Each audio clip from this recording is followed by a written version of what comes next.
Good afternoon, everyone. My name is Joe Bauman. I'm the president of the Birmingham Bluefield Chamber. Thanks for joining us this afternoon for our webinar on making sense of the latest state orders as it relates to battling the coronavirus. We're joined today by Jason Canvasser, who's an attorney with Clark Hill PLC. And Jason has been doing an outstanding job of keeping me updated on the various, I think we're up to what, over 200 executive orders now, Jason? A lot. And more importantly, but what they mean to our member small businesses. So we're going to start by Jason's going to give a little overview regarding the latest orders, and then we're going to deep dive into a couple of specific topics. And then if any of you have a question specific that you'd like to have addressed by Jason, if you could just add it in the chat room, we'll try to pick it up. So without that further ado, Jason, it's all you. Thanks, Joe. Again, my name is Jason Canvasser. I'm a partner with the Clark Hill Law Firm. And I've been trying to pay as close attention as I can to the orders as they come out. They impact each of our clients and each business a little bit differently.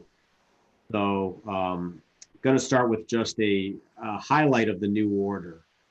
And generally speaking, the order now requires that college, universities, and high schools must move to remote learning, while K through 8 grades can remain open at the discretion of the local districts. The order prohibits spectators at college and professional athletic events. The order further suspends all high school athletic events. Places of amusement such as banquet halls, theaters, arenas, bowling alleys, bingo halls, and casinos are to be closed. The order prohibits indoor dining for bars and restaurants. It allows takeout and or outdoor dining only. We can talk about some of that in a little bit more detail shortly. The order limits outdoor gatherings to no more than 25 people. It has a little ambiguous, but it discourages working from the office and strongly encourages working from home. And as we'll see in a second here, it lists it as a work from home whenever possible. As it relates to indoor gatherings in residential settings, it limits those gatherings to 2 families, not to exceed 10 people. In regards to retail, retail establishments can remain open with a 30% limitation on capacity. And then there's another caveat as to when that would be. I think uses the word cause it to close. And I forget the exact language. We can look at that in a second as well. Where strict adherence to 30% total occupancy limit would otherwise result in closure. It allows personal services like hair salons and barbershops to remain open. It allows childcare and K through 8 education to also remain open. Limits 25 people to attend funerals, and it allows gyms to stay open with certain restrictions, such as no group exercises or classes.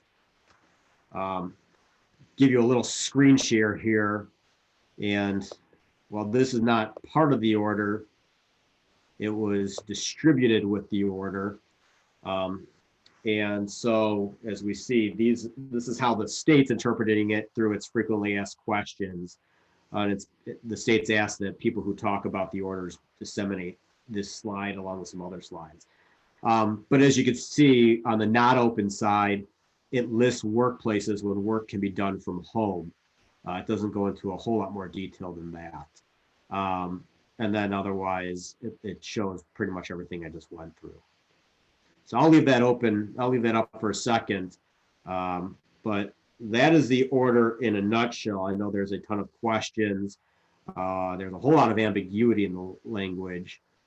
So we can probably do a little bit of a deeper dive into some of those specific areas now, if you'd like.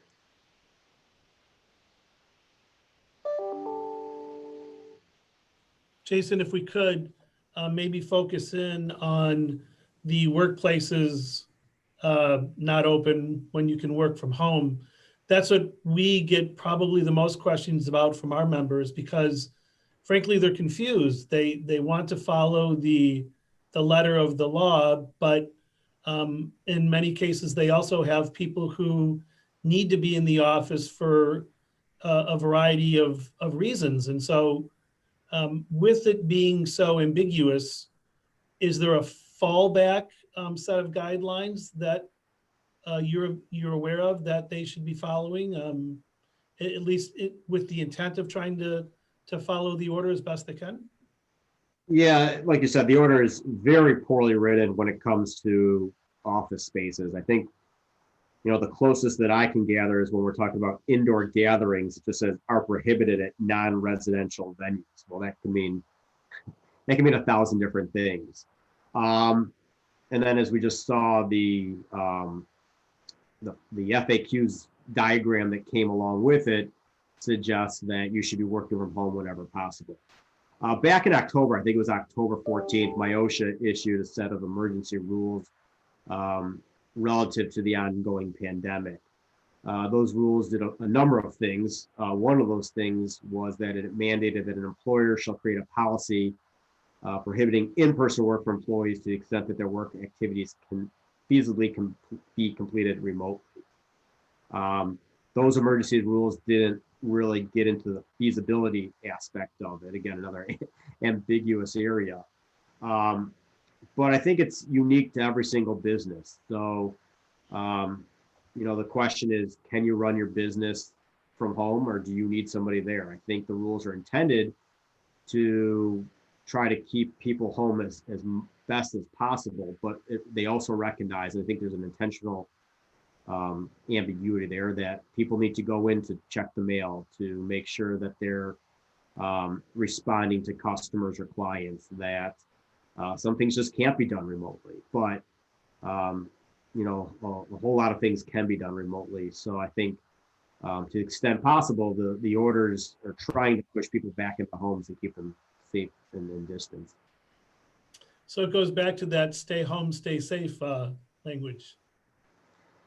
It does, although except, they've softened that language a little bit, and they've created these requirements to create policies. What does the employer consider work that can be done from home? What does the employer consider things that have to be done in person? And it'll be different from every single company. So, it's important that you look at those rules very carefully if you haven't done so already, and make sure you're compliant. So maybe then a good rule of thumb for our members and small business owners and operators, if work can be done from home, encourage it to be done from home. If there's work that can't be done from home, limit the number of people you have in the office at any given time, and only perform those duties that need to be done in the office and do the rest of your work remotely? Absolutely. I think whenever you can do work from home, should try to do it. If work requires you to be in the office, or if you don't have the technological capabilities to have everybody working remotely, maybe stagger times, move desks around, find ways to keep social distance, mask requirements, things like that. But if you can do it from home, I think the intent is to try to move you out of the office, away from those group settings and into the safer environments.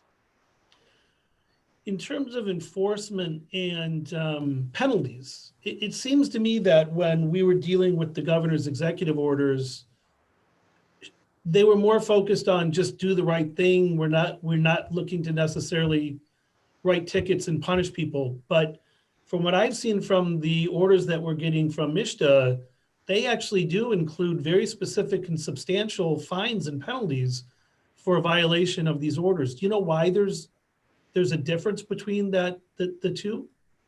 Well, I think when these orders started coming out early on in the pandemic, there wasn't any enforcement language.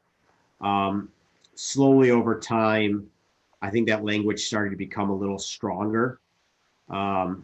And in some of the governor's executive orders, there were both misdemeanor penalties, and somewhere in, I think, the roughly 200 executive orders, there was language especially as it relates to restaurants where their licenses and other businesses as well, but their licenses could have suffered penalties for failure to comply with that order. Now, the Michigan Supreme Court struck those orders down, struck down the governor's powers.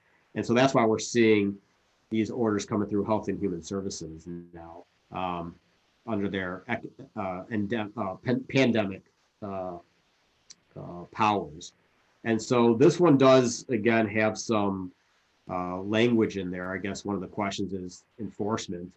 There's actually a couple provisions in here regarding enforcement. That there are misdemeanor provisions in here that says violation of this order is a misdemeanor punishable by both imprisonment for not more than 6 months or a fine of not more than $200. Or there's another one, violations of this order are also punishable by a civil fine under the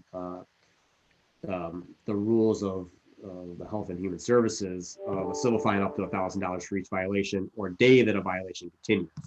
So obviously that is way more punitive than what's in, I think, in any of the previous orders that we've seen. The question becomes who is going to enforce it, and it does specifically reference law enforcement officers. But as we've seen, I think throughout this entire pandemic, each municipality enforces these orders a little bit differently. Some counties, some sheriffs aren't willing to enforce them. Some of them take a more hands-off approach.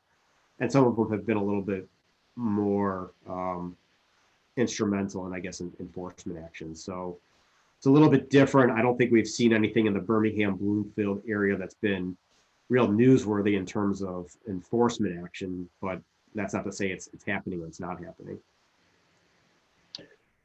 So moving on to what's going to happen in our local businesses and our merchants and our Main Street retail. You know, obviously this is a very critical time for retail. The holiday season is absolutely their make or break time. And yet, you know, I think everybody's really concerned that while these orders only go until December 8th, it's entirely possible they will be extended beyond that. Again, it doesn't seem to be crystal clear as to how many people can be in a store at once. And what again, the complaints that we're hearing is if I have a small dress shop, I can have 3 people in my space and have to do all the things that I'm supposed to do. But 500 people can be in Walmart for 2 hours, spreading their germs among one another, and that seems to be okay. How do you, are the big box stores, are they also covered under these new restrictions? Yeah, so all retail stores, libraries, or museums actually uses those 3 different categories. They're all covered. So I think any of the grocery stores, the convenience stores, the Walmarts, however you want to categorize the Walmarts, Target stores like that, they're all covered. What's different in this order is the previous orders under the governor's executive powers had done a number of they had a number of differentiating features based on square footage of stores. So they had different restrictions, I think, if you were over 50,000 square feet or under 50,000 square feet. This order bases capacity limitations on the occupancy limits established by the state fire marshal or the local fire marshal. So the limits are 30% of the total occupancy of those limits. So whether you can have 1 person in your store or 300, I guess it depends on what your total occupancy is for your establishment. Now, the interesting piece is where it says, nevertheless, a retail store, a library, or museum may permit 1 customer at a time to enter if strict adherence to the 30% total occupancy limit would otherwise result in closure. So it's a little bit ambiguous as a lot of this is. I guess if there's a location that only has 1 or 2 or 3 people as an occupancy limit, we're talking about pretty small spaces, then you can still allow those people in. But I think that language does open a little bit of an ambiguity where you can't have strict adherence to that 30% occupancy limit. But as a general rule, if your fire marshal sign that's on a wall somewhere in your store says maximum occupancy 30 people, you're looking at probably 8. Fair enough? I think that's reasonable. Yep. I think that's compliant with the intent and the language of the order. Okay. If we could move on to maybe talk a little bit more about restaurants. Again, really hard hit sector, only outdone by probably our theaters and other entertainment venues, which have never been able to open. And then theaters were open for 3 weeks and now they're closed again. But that seems pretty cut and dry that they're not allowed to be open. But as it relates to restaurants, I never thought that we would get into a case where there'd be a legal dispute over what constitutes indoor dining and what constitutes outdoor dining. But we've seen restaurants doing their best efforts to expand their footprint by expanding their outdoor patios and dining, and then enclosing them and winterizing them. When I talked to most restaurants, though, the reason they thought they were doing that was to increase their overall footprint for 50% occupancy. So if you had 50 inside and 50 outside, if you could figure out how to turn that outside into inside, then your occupancy would be 100, so your 50% would be 50 again still. But are they going to pass the test if they now try to use those same spaces and call them outdoor dining? Yeah, this order really hits the food service establishment industry hard. Like you said, in the summer months when things were nice, restaurants were increasing their footprint. The Michigan Liquor Commission, along with local agencies, did a great job of creating dining areas, footprints to expand the footprint of a restaurant, closing streets, things like that. The Liquor Commission did a great job of allowing for quick approvals to let people sit outside socially distant. And then if people wanted to, if restaurants wanted to make those structures into something permanent so that you could spread your people out both inside and outside. What this order does now is it closes restaurants. And it says persons are not gathered indoors or not gathered indoors except in custodial settings, medical facilities, schools, and university cafeterias, shelters, and soup kitchens. So it does have a few exceptions, but generally speaking, persons participating in outdoor seating have to be 6 feet apart and no more than 6 to a table, and tables spaced appropriately. So we, again, another area of utter ambiguity, but we did get some clarity today. Both the Michigan Restaurant Association and the Michigan Licensed Beverage Association issued some bulletins, both consistent with one another, indicating that yes, indoor dining is prohibited during the course of this order. Outdoor dining is permitted, but then there's some restrictions. So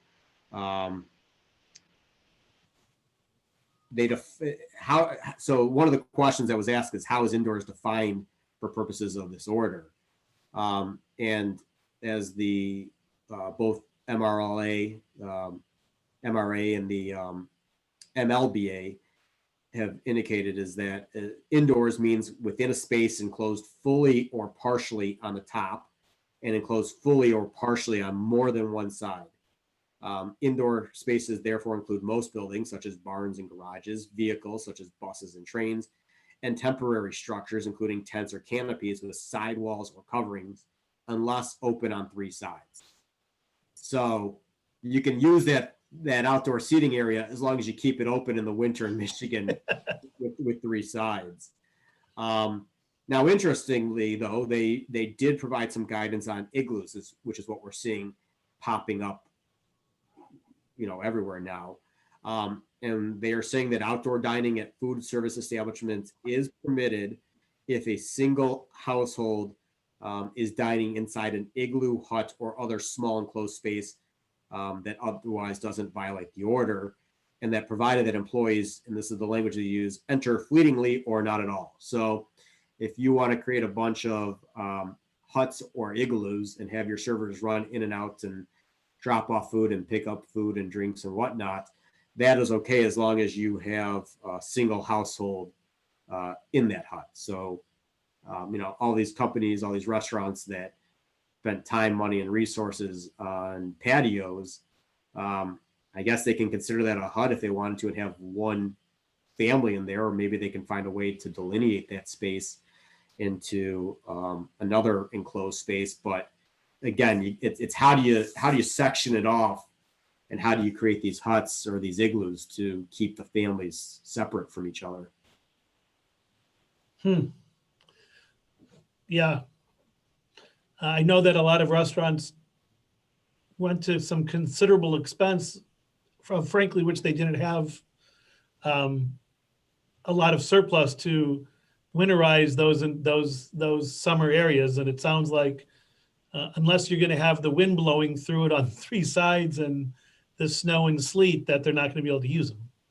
No, and I should mention, I think there are some grant opportunities out there for restaurants who are looking to take those outdoor areas and make them into more permanent structures. And the Liquor Commission has also given a window to the end of the month to make those permanent outdoor establishments for what they call the licensed facility. So if you have a liquor license, you have something called a licensed facility, and that's where you can sell alcohol. And the Liquor Commission is creating another opportunity to make what you've been using on a temporary basis permanent. But again, that doesn't necessarily flow with what's in this order, at least in the short term. Well, we've experienced through this whole crisis that it's critically important for our member businesses to communicate regularly with their customers and their client base, and whatever CRM they use to track regular customers. I think, especially as it relates again to retail and restaurants, the more I think that our member businesses can communicate what they're doing and what their plans are and what their policies are and what their procedures are, the better. And then I guess as a consumer, it probably makes sense before you head out thinking you're going to be able to dine at your favorite local restaurant in an outdoor setting, probably call ahead and see exactly what they're, if they are indeed open or not. Yeah, I have to imagine that any restaurant who is going to have any outdoor seating, whether it's in a hut or otherwise, is going to have a whole reservation system and very limited capacity. I wonder whether or not it's going to make economic sense for these businesses to service those areas, or whether they're going to go back to a strictly carry-out format that we saw before. With carry-out, we saw some restaurants offering produce to try to help their customers and generate another revenue stream. Now we see takeout cocktails. So, there are opportunities to be creative and keep some cash flow going. But obviously, I know it hurts all these businesses, and these businesses are really struggling. Well, and again, our message to our members and the general public has been, particularly as it relates to restaurants and theaters, if you want to help them, even if you can't physically be in their place of business, it sure would help them if you bought a fistful of gift cards and used them as stocking stuffers over the holidays. And so when they are back open for business, they can be used at that time, because it's going to be a long, dark, harsh winter, I think, for a lot of our local businesses. Yeah, and unfortunately, I'm not sure that this is the end of the orders. I think it wouldn't surprise me if we see an extension of this order. Unfortunately, I think with the holidays coming up, and gatherings and everything else that are typical in that time of year, we until those numbers level off, I think we're going to continue to see these type of orders. So Jason, if somebody wanted to try to stay as current and up to date on all of these orders and directives and restrictions, are there certain websites or certain areas where they should look for this kind of information? You know, there is an essential database, unfortunately, especially with the different county health departments also issuing their own orders periodically. The Department of Health and Human Services does have a mailing list that you can sign up and you can get those blasts. I find that a lot of times the news agencies report on this stuff before it ever comes out from those agencies. And, you know, the chamber's done a really good job, and I've tried to obviously work with you, Joe, to make sure you get the stuff. So I think, you know, if you're not signed up for chamber emails, I know the chamber's done a really good job making sure they get that stuff out in a timely fashion. But, you know, I think at Clark Hill, we're lucky to have a number of insiders and government relation people who we hear things pretty early on, not always, but very frequently we hear stuff right away. So, you know, feel free to connect to me, and I always try to share stuff as it comes available to me as well. Well, thank you for that, Jason. And yes, you know, we've worked pretty hard and diligently to try to disseminate accurate, updated information as quickly as we can. And we couldn't do it without our friends at Clark Hill, and specifically yourself, who I'm so thankful for you taking the time to make sure we have all the latest orders and a little analysis of what they mean. So thank you so much. We're actually at the nearing the end of our time. So again, Jason, thank you so much. This will be captured, this conversation, and we will have it available. And we're going to send a link out actually to all of our members in case people weren't able to be on today, because I think this has been a great conversation and hopefully you've all learned something from it. And again, we want to share this information with as many people as we can. So it will arrive in your inbox soon. And please feel free to then share it with any of your colleagues or people in your circles of influence who you think might benefit from it. So again, Jason Canvasser, attorney, partner at Clark Hill PLC, thank you so much for guiding this conversation, and we'll probably be tapping you on the shoulder again soon. My pleasure. Thanks, Joe. Thank you all for attending, and we'll see you soon. Thanks.